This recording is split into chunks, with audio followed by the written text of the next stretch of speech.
Operational na ang Region 3 District 4 Rescue Unit Command Center dito sa Barangay Santo Rosario, Macabebe, Pampanga. Formal na pinasinayaan ng pasilidad na ipinatayo ng Pampanga Digital Evolution Company Incorporated o PADECO nitong Huwebes, March 9. Ang PADECO ay kilalang Information Technology o IT and Internet Fiber Optics provider na nagbibigay ng serbisyo sa ika-4 na distrito ng Pampanga. Ayon kay Jaime Malyari, ang chairperson ng PADECO, layo ng naturang command center ang paigtingin ang quick response and rescue operation sa komunidad. Libre itong ipagagamit sa iba't ibang ahensya ng pamahalaan na may kinalaman sa disaster response at pagpapanatili ng seguridad. It's a donation, no? It's not kind of an investment.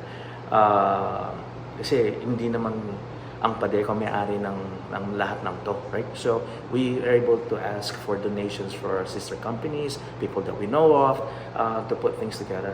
I think give and take, I would say about 10 M just to put this place together, right? But again, that is the one way of giving back to the community. Kasi nung una, vision lang namin to. Pwede ba natin gawin to? And now, since we have the support of the barangays and the municipality of Macabebe, so okay, you know what? Why don't we do this? State-of-the-art ang Region 3 District 4 Rescue Unit Command Center na ginastosan ng halos 10 milyong piso. Higit 100 CCTV camera ang nakapwesto sa strategic area sa 4th District ng Pampanga na hindi lamang limitado sa commercial area kundi pati na sa looban ng mga komunidad. Konektado ito sa kanilang monitor at may kakayahan pang mag-zoom at mayroon pang night vision para mas malinaw at maigting ang pagbabantay. Ang makukuhang impormasyon naman ay kaagad na ipaaabot sa kinaukulang tanggapan ng pamahalaan na parang Rescue 911. That's what we're working on now. 911, we are actually providing two-way radio, right? Multi with the repeaters dito sa town.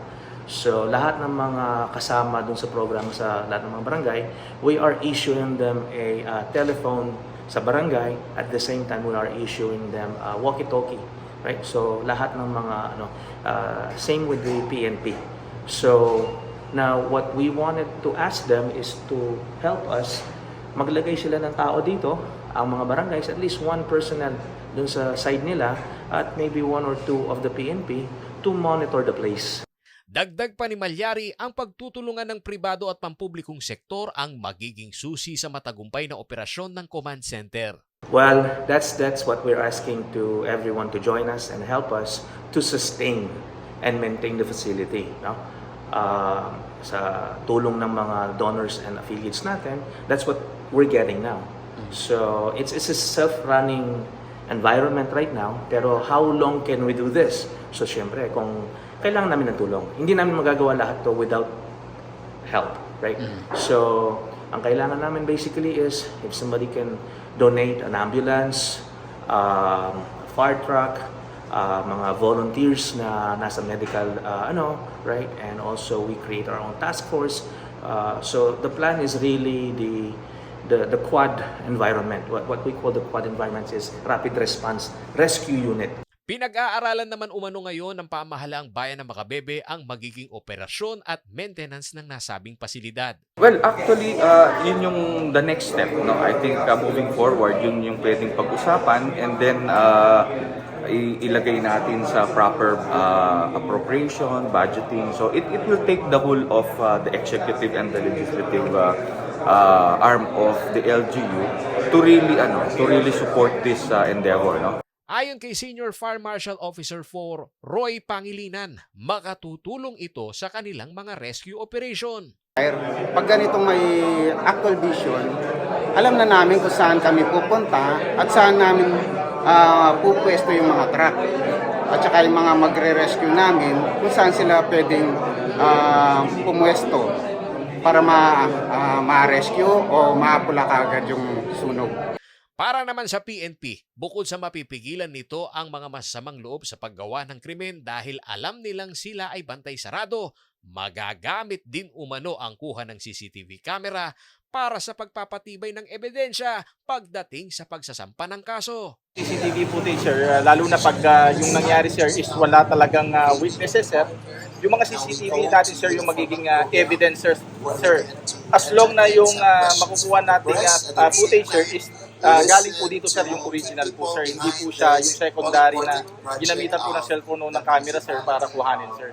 I-extract po yung videos dito, sir, kung papayagan po tayo. Samantala, nagpasalamat naman si Pampanga 4th District Representative Ana York Bondok Sagum sa inisyatiba ng PADECO sa pagtatatag ng command center. Anya, malaking bagay ito sa mga magkakalapit na bayan ng Makabebe, Minalin at Masantol. It's very good kasi po makakatulong talaga ito sa peace and order. Etong Makabebe, Masantol, sama na rin natin yung bayan ng Minalin. We are island barangays talaga. And some of them, kailangan pa kong magbangka eh. So, it's very important for us to know kung ano po nangyayari doon, lalo na po sa peace and order. Ngayon, medyo naayos na po yung peace and order, but we still remember just a few years ago na may mga problema. So, ito po talagang monitoring ng CCTV. Aside from individual monitoring po ng barangay, yung the fact na nagagather po yung info at na monitor po dito, pwedeng puntahan ng police at any time or the fire, malaking bagay po yan. Kasi we cannot drive to these places just like that. Kung minsan, ang hina pa nga po na cell signal. So, we're hoping po that this can help us sa fire, sa peace and order, kung ano pong nangyayari, makarespond po ng mabilis.